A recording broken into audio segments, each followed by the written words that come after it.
தண்ணி போல கம்மிடுங்க சொல்லுவாங்க டிரைவிங்.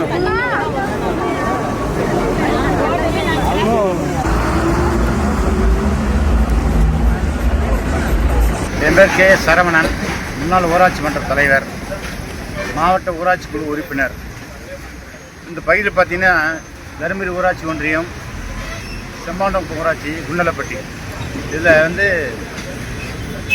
தேசிய நெடுஞ்சாலையில் மேம்பாலம் வேலை நடைபெற்று கொண்டு இருக்கின்றது. அந்த மேம்பாலம் செல்லும் வழியில் எங்களுக்கு பாதிப்பு உள்ளது. அதனால் இங்கே சிறிய சுரங்கப்பாதை வேணும்னு சொல்லி நாங்கள் கோரிக்கை வச்சு ஒரு வருஷ காரணமாக நாங்கள் போராடிட்டு கொண்டிருக்கிறோம். உத்தரவாதம் அவங்க கொடுத்து எந்த கோரிக்கையும் நிறைவேற்றவில்லை. அப்புறம் ரீஎஸ்டிமேட் போட்டு சென்னை தேசிய நெடுஞ்சாலை அலுவலகத்துக்கு அனுப்பிங்கிறோம், நீங்கள் போய் அங்கே ஆர்ஓவை பாருங்கள் அப்படின்னு சொல்லிட்டு சொல்கிறாங்க. ஆர்ஓ போய் பார்க்கும்போது அங்கே போதுமான ரெஸ்பான்ஸு மரியாதை எங்களுக்கு கிடைக்கல. ஆர்ஓ அங்கே இருக்கிறாரு இங்கே இருக்கிறாருன்னு சொல்கிறாங்க. திரும்பி வந்துட்டோம்.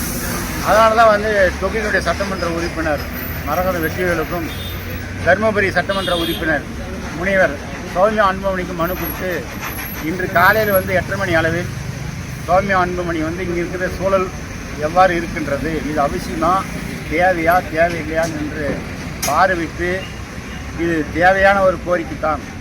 ஏன்னு கேட்டால் அந்த பக்கம் 3 காலேஜுக்கு, இது மேற்கு பக்கம், அந்த காலேஜுக்கு இந்த பக்கம் இருந்து கிழக்கு பக்கமாக பசங்கள்லாம் காலேஜுக்கு போகணும். அந்த பக்கம் இருந்து பிள்ளைகள் படிக்கிறதுக்கு இந்த பக்கம் நடுநிலை பள்ளிக்கு இது இங்கே தான் வரணும்.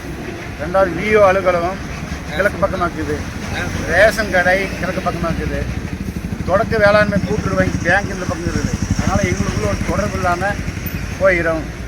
அதே மாதிரி இந்த பக்கம் இருந்து அந்த பக்கம் காலேஜுக்கு போகணும், கொத்தனார் வேலைக்கு போகணும், ஃபேக்ட்ரிக்கு போகணும், அரசு ஊழியர்கள்லாம் வேலைக்கு போகணும். அதனால் அந்த நெருக்கடியின் காரணமாக தான் இப்படி ஒரு கோரிக்கை வச்சு ஒரு ஆண்டுகள் கடந்துட்டோம். இந்த பக்கம் கனரா வங்கிக்குது, அதுக்கு செல்வதற்கு சிரமம். தருமபுரி போனாங்கன்னா வரும்போது ஆப்போசிட்டில் வரணும். இங்கே ஒரு சுரங்கப்பாதை விட்டாங்கன்னா நாங்கள் கட்டிங் போட்டு அதில் போட்டு வழி விட்டுருக்காங்க, அதுக்கு இப்படி வந்துடும். இந்த பக்கம் 7-8 ஊருக்கு வந்துடுவோம். அதுக்காக தான் சுரங்கப்பாதை வேணும்னு கேட்குறாங்க.